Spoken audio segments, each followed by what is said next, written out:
ராமாயணத்தில் வரும் ஜடாயு அவர்கள் அருணனின் புத்திரன் மற்றும் சம்பாதியின் சகோதரர் ஆவார். மேலும் அயோத்தி மன்னன் தசரதரின் உற்ற நண்பரும் கூட. ஜடாயுவின் கதை நமக்கு சுயநலமின்மை, தைரியம், நம்பகத்தன்மை ஆகியவற்றை வெளிப்படுத்துகின்றன. லங்கையை ராவணேஸ்வரன் ஆண்டு வந்த நேரம் அது. லங்கை ஒரு பொன்மயமான நகரமாகும்.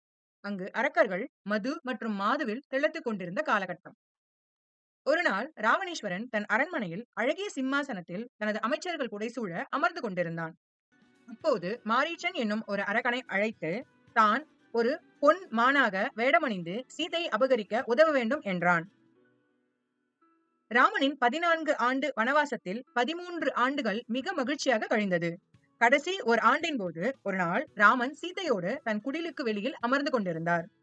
லக்ஷ்மணன் ராமன் மற்றும் சீதையின் பாதுகாப்பிற்காக அருகிலேயே நின்று கொண்டிருந்தார். மாரீச்சன் ராவணனின் ஆணைக்கிணங்க ஒரு பொன் மானாக வேடமிட்டு ராமர், லக்ஷ்மணர், சீதாதேவி தங்கியிருந்த குடிலுக்கு அருகே விளையாடுவது போல் நடித்தான்.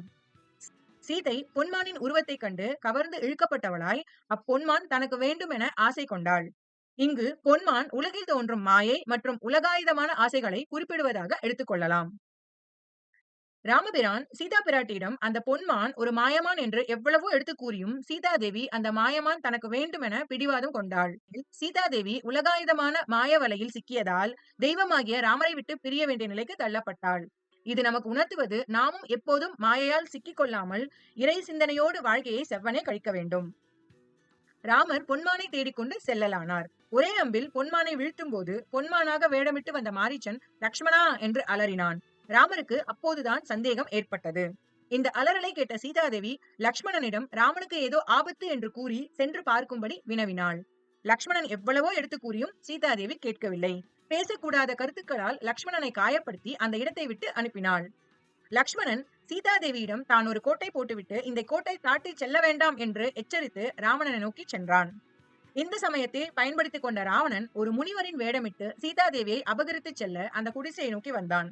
இந்த தேசத்தில் தர்மம் எப்படி இருந்தது என்பதை கோடிட்டு காட்டும் இடம் இது. அசுரனாகிய ராவணன் சிந்தையிலும் ஒரு முனிவரின் வேடத்தில் செல்ல வேண்டும் என்று தோன்றியது என்றால் முனிவர்களுக்கு சமுதாயத்தில் எவ்வளவு மதிப்பு இருந்ததை நாம் புரிந்து கொள்ளலாம். சீதாதேவியை அபகரித்துக் கொண்டு ராவணன் புஷ்பக விமானத்தில் ஏறி சென்றான். இதை கண்ட பறவைகளின் ராஜனாகிய ஜடாயு ராவணனோடு யுத்தம் செய்தார். ஜடாயுவுக்கு தான் ராவணனை வெற்றி கொள்ள முடியாது என தெரியும். சோர்வில்லாமல் உற்சாகத்தோடு சண்டையிட்டார். தற்காலிகமாக தனக்கு வெற்றி கிடைக்காது என்று தெரிந்தும் ஜடாயு பின்வாங்கவில்லை. தர்மத்தின் பக்கம் நின்றார். அச்சமயத்தில் ராவணன் வெற்றி கொள்வது போல் தோன்றினாலும் இறுதியில் ஜடாயுவின் எண்ணமே நிறைவேறியது. தர்மம்தான் கடைசியில் வெற்றி கொண்டது. ராமர் சேனைகளை திரட்டிக் கொண்டு சீதாதேவியை மீட்டுக் கொண்டு வந்தார். ராவணனின் எண்ணம் நிறைவேறவில்லை. ஆகையால் நமக்கு எவ்வளவு இன்னல்கள் ஏற்பட்டாலும் தர்மத்தின் பக்கம் நிற்க வேண்டுமே தவிர குறுகிய கால ஆதாயங்களுக்காக அதர்மத்தின் பக்கம் சாய்ந்து விடக் கூடாது. ராவணன் ஜடாயுவின் இறகுகளை வெட்டி சாய்த்து விடுகிறான். ஜடாயு ராமரின் வருகையை நோக்கி தன் உயிரை பிடித்துக் கொண்டிருந்தார்.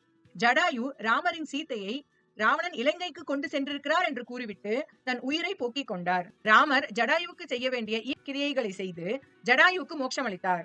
ராமாயணத்தில் இக்கதை உணர்த்தும் செய்தி யாதெனில் நாமும் தர்மத்தை கடைபிடித்து வாழ்ந்தால் நமக்கும் மோட்சம் இறைவன் தருவான் என்பதே ஆகும். தர்மோ ரக்ஷதி ரக்ஷிதஹ.